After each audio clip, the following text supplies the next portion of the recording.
Welcome into another episode of the Los Angeles Rams Insider Podcast on Sports Illustrated from the Fans First Sports Network. My name is Tom Cavanaugh, your LA Rams insider. Follow me at TCAV30 on Twitter/X, and also follow our insider pages at Rams Insider on SI, both on Twitter/X and on Facebook.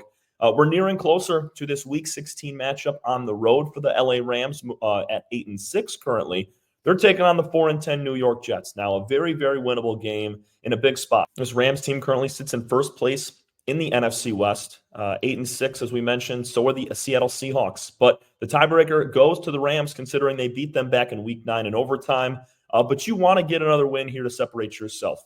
Seattle plays Minnesota. That looks like kind of a loss for the Seahawks as they're continuing to deal with injuries that we'll talk about a little bit later before game day. But LA's just got to focus on themselves at this time. You know, the chips are going to fall as they may with Seattle. You know, when you go into that Week 18 ball game against the Seahawks, there's a chance that game is for the division. There's another chance that it's not, depending on how the next couple of matches go. But for the Rams, in this matchup specifically against the Jets, there's a couple of big key weapons that the Rams are going to have to really utilize, and then a couple of dangerous threats that are going to kind of look to stymie this team's 3-game win streak, trying to make it 4 in a row now with the Rams and 8 of their last 10. So we'll start with the Rams, a couple of the weapons that they're going to use, and I think Kyren Williams is the number one priority in this game.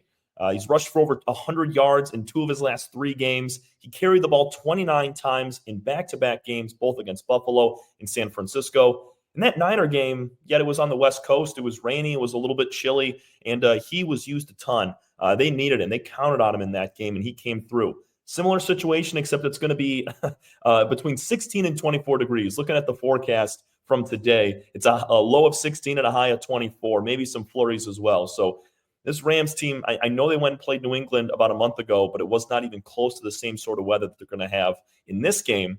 So, you know, it's probably going to be a run-dominant offense for the Rams, although Matthew Stafford, he's from the NFC North, played for the Detroit Lions for a while. That features 2 teams in the division that play outside, in the Chicago Bears and Green Bay Packers. So he's no stranger to playing in these really chilly games late in the year.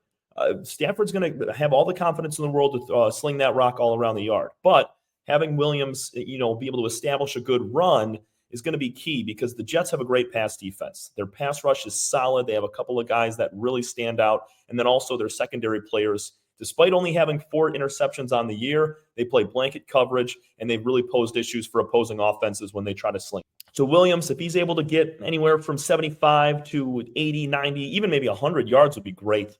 If he's able to get anywhere between that number right there, it's going to be a good day for the Rams, especially if it's late in the game in a 1-score game. Remember back to the Niner game and even the Bills game as well. It was tight down the stretch, and Williams carried the ball a ton, earned a couple of key first downs to keep drives going, keep the clock churning. Because in that game against the Niners last week, you had Williams with about 5.5 minutes left, carrying the ball 6 or 7 times to achieve multiple first downs, to tick 5 full minutes off that clock, kick a field goal with 20 seconds left. And that's a big reason why the Rams won the ball game, because if they get stopped after 1 first down or a 3-and-out, San Francisco gets that ball back, and who knows what would have happened. So having Kyren come up big, and then also Stafford, who's been on a complete hot streak. I know he didn't throw for any touchdowns, but he also didn't turn the ball over last week against San Fran. 12 touchdowns, 0 picks in his last 5 games. He wants to continue that today or this weekend. But it's going to be tough because we mentioned the pass defense for the Jets, and one main guy, as we really talk about some of these threats, is going to be Sauce Gardner. And this is going to be a great matchup. Sauce won Defensive Rookie of the Year last year. He's their number 1 cornerback on the team, and it's going to be him and Puka Nacua, I would bet, for a lot of the game. And Nacua, he's another weapon for this squad. Over 100 yards receiving in 3 of his last 5 games, with 3 receiving touchdowns and 1 rushing.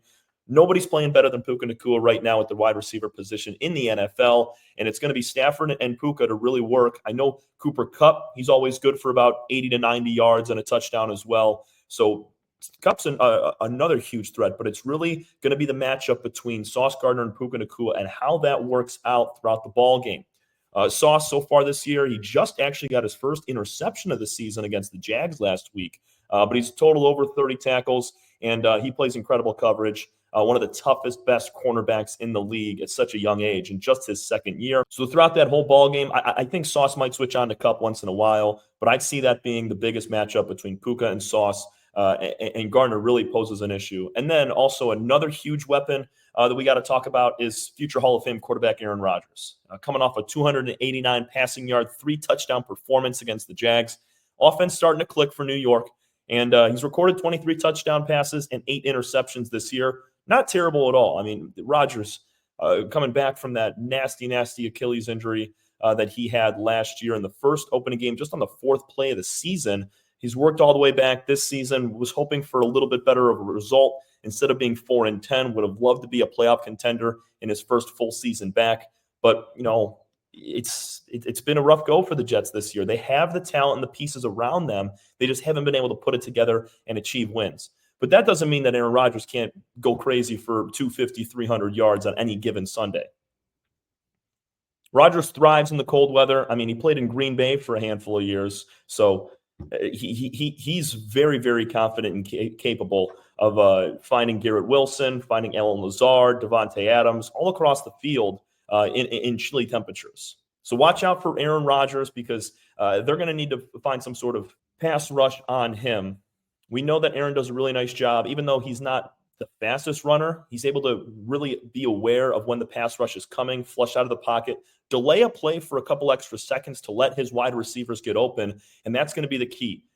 If Aaron is rolling to the sideline, kind of delaying the rush, staying away from Jared Verse, Braden Fisk, Kobe Turner, and company, he's going to have all the time in the world, and cornerbacks and safeties can only guard wide receivers for so long before the coverage breaks down and a guy gets open. And that's where the Jets are going to succeed, is if Rodgers delays a play for a few extra seconds, can survey the whole field, and then find that one guy either down the field for a streak, middle of the field, or on the sideline for some big plays that could really hurt the Rams on maybe a 3rd and long or a crucial possession down the stretch. Those are just a few of the names. When you look at both sides, obviously offensive weapons are going to be key. For the Rams, you could also throw in Kobe Turner, who's coming off a 2-sack performance against the Niners.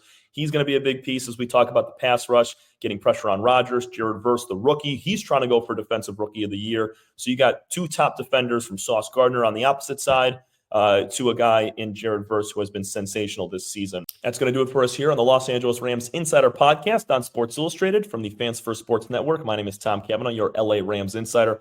Follow me once again at TCAV30 on Twitter/X, and follow our insider pages at Rams Insider on SI, both on Twitter/X and on Facebook. Nearing the game day, 1 o'clock p.m. Eastern Time, 10 a.m. Pacific for the Rams and the Jets at MetLife Stadium on Sunday afternoon. Thanks, everybody. We will see you again tomorrow.